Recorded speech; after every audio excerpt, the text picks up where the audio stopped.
Hello everyone, welcome back to my channel. আর একটা নতুন ভিডিওতে সবাইকে জানাই ওয়েলকাম।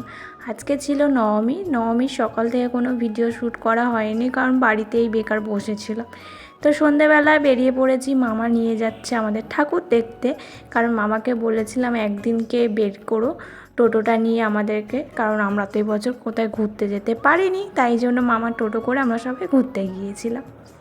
তো বেরিয়ে পড়েছিলাম। প্রথমে গেছি শাসনে বালক সংঘ প্যান্ডেলটা দেখতে। প্রতি বছরে এই প্যান্ডেলটা অসাধারণ করে।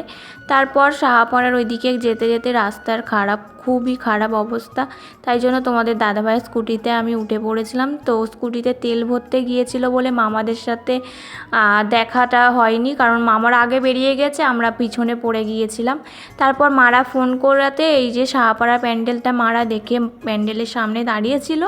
আমরা ভেতরে ঢুকে একটু ঘুরে ঘাড়ে আবার বেরিয়ে এসেছি। তারপর সাহাপাড়া থেকে বেরিয়ে ওর ভেতর দিয়ে একটা গলি আছে, ঠিক রাস্তাটা আমি চিনি না ওখানে। তো ফুলতলার ওইদিকে যেতে এই প্যান্ডেলটাও করে খুব সুন্দর, প্রতি বছর এখানে দেখতেও যাই।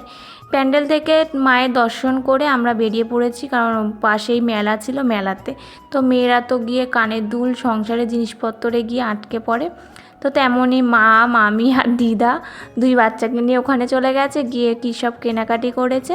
তারপর মামাকে বায়না করেছে ওরা মিকি মাউস চড়বে। তো বাচ্চা তো চড়তে ঠিক ওরা পারে না, তাই ছোট একটা মিডিয়াম সাইজের মিকি মাউসের মতো প্লে গ্রাউন্ড ছিল, সেখানে ওরা দুজনে খেলাধুলা করে মারা সবাই মোমো খেতে গেছিলো। আমরা খুব বৃষ্টি পড়ছিল বলে চলে এসেছি। তো চলো এখানে এই ভিডিওটা শেষ করছি।